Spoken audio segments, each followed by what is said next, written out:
ბავშვობიდან ძალიან მიყვარდა Volvo. რატო არ ვიცი, მაგრამ რაღაცა სულ ფიქრობდი რაღაც უფრო მეტი კომფორტია თქო და რაც ყველაზე მთავარია სულ მაქვს ეს თავში ჩაბეჭდილი რომ Volvo არის ყველაზე უსაფრთხო ავტომობილი.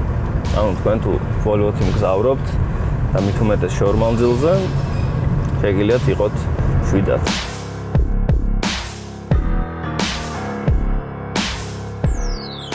მოხვევის კუთხე კარგი აქვს. მოხვევის კუთხეს მომეწონა.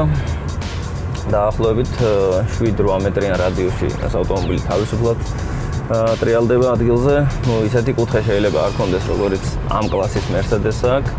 ამ კლასს გულისხმობ ეს უფრო ალბათ გადის C კლასის კონკურენტად. ზომებით, რა თქმა უნდა, ესენი გვანან. ძრავი გვაქვს 2.4 მეათედი. და რომელიც თავიდან აქსელერატორზე მიძმის დროს, აი რაღაცა პერიოდი ჭირდება რომ გაიღვიძოს. მე აგრეთვე მინდა შევამოწმო მექანიკური რეჟიმი, მანუალი, რომელიც უკვე ჩვენ გემოზე შეგვიძლია გადავხოთ და მაინტერესებს რამდენად ზუსტად რეაგირებს. აი მესამე სიჩქარეით მივდივართ ახლა. კი გვიწერს რომ გადართო, მაგრამ სადღაც 1 წამი აგვიანებს. ანუ შეხებიდან გადართვას ცოტათი აგვიანებს. არის ჩვეულებრივი ავტომატი და არის გათვლილი უბრალოდ კომფორტზე.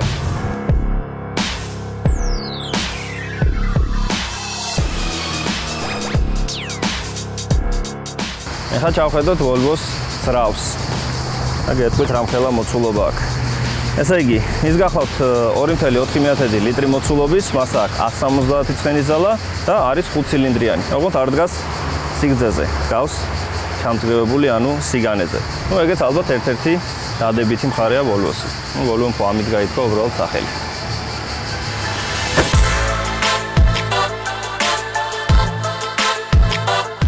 მინდა მოусმინო აუდიო სისტემას.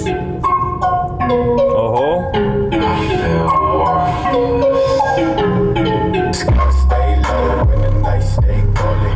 კარგი ბასები აქვს. არ გვინდა გავთიშოთ ცოტა ხანი.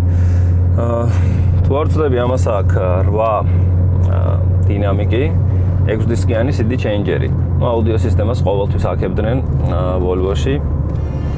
ყოველთვის მაღალ დონეზე ჰქონდათ აუდიო სისტემა.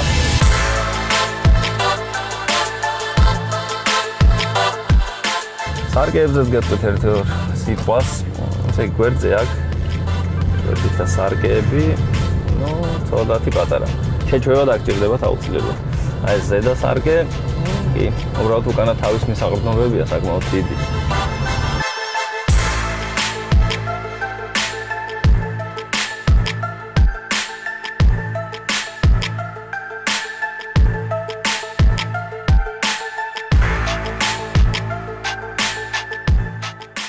ნახოთ თუ რამხელა ადგილია უკანა მგზავრისთვის.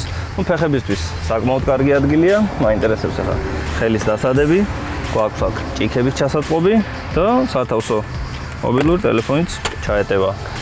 აქაც კამებზე რამდენიმე სათავსოა და მე მგონი შორმანძილზე ნამდვილად არ დაიღლება უკან მგზავრი. ძალიან კარგი დაკიდება აქვს ამ ავტომობილს. ამორტიზაცია კარგი აქვს. ძალიან ხარისხს ვსაუბრობდი და ეს პლასტიკათი ცოტათი არ მომწონს. აი უნდა მომტრიალდეთ. ისევ წავიდეთ უკან.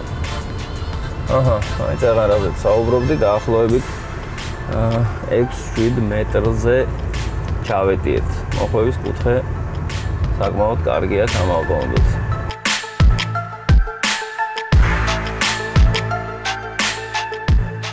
სპიდომეტრი გვაქვს.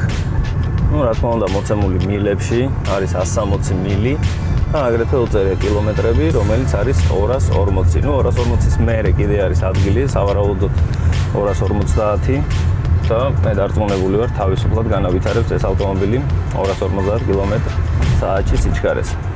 თავარია გზა გქონდეს. საქართველოში უკვე ეს გზები აღარ არის პრობლემა. ძალიან ბევრი ავტობანი გაკეთდა, მაგრამ მაინც არის შეზღუდვა 100 კმ/სთ-მდე. კარგია, ეხლა სათავსოებზე ბევრს არ ვისაუბრებ. სხვათა შორის ეს ყავით შეკერილი გვერდზე საბჯენები მომეწონა. სავარძლებს ხედავთ, წეღან ვისაუბრეთ, თუ როგორი კომფორტულია.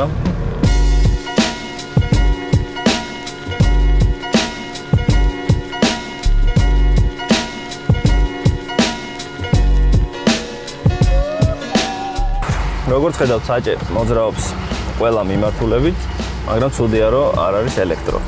მაგრამ არა უშავს, არის მექანიკური. ამაგერ ძალიან მომეწონა ესეთი გასაღები, Volvo-ს გასაღები, რომელიც არის რაღაც ორიგინალური. Ну, ცოტა სნაიპერი უნდა იყო, მაგრამ მაინც ვეცდები გავარტყა. საჭე გაიხსნა და შეგვიძლია უკვე დავქოკოთ. მაჩვენებელთა დაფა არის ძალიან ორიგინალური. აი აქ არის სათავსოები, აი ეს ტელეფონი შეგიძლია ანაკედან ჩადოთ. ანაკედან, არა აქვს მნიშვნელობა, მაგრამ არ უნდა დაგავიწყდეთ, რადგან ვერ ხედავთ რადევს. არის აგრეთვე ხელთათმანების ყუთი და აი ესეთი ორი ყავის სავარძელი.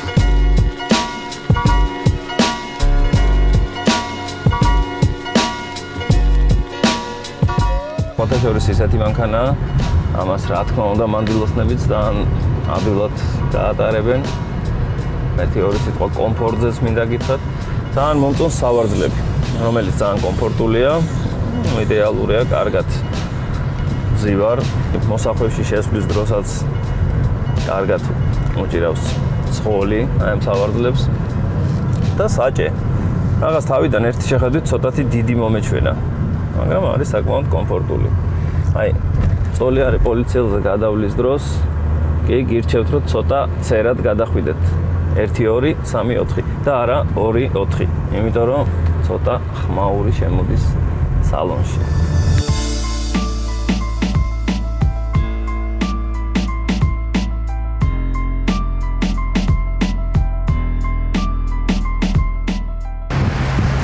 ეხლა ნახოთ თუ რამხელა მოცულობა აქვს Volvo საბარგულს. თავიდან პატარა შეიძლება მოგეჩვენოთ, ამიტომ მე ბარგი საკმაოდ პატარა მაქვს. მაგრამ რო გახსნით, მიხვდებით რომ საკმაოდ დიდი საბარგულია. აქ არის ადგილი, ამ სათადარიგო საბურავია, იმალება შეგვიძლია ესე დავამაგროთ კიდევაც. მოკლედ ეგ არის და ეგ. მომეწონა.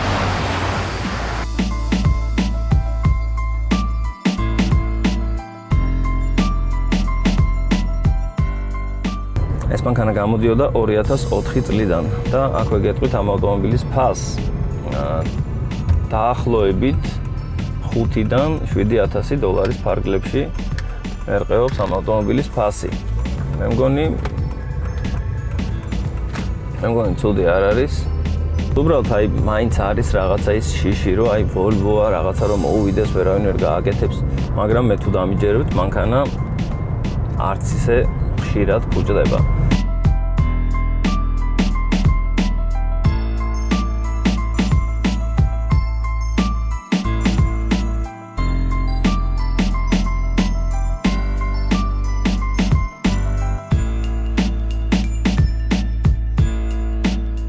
ეს არის Volvo, ეს არის უკვე ბრენდი და ეს არის რა თქმა უნდა უკვე ხარისხი.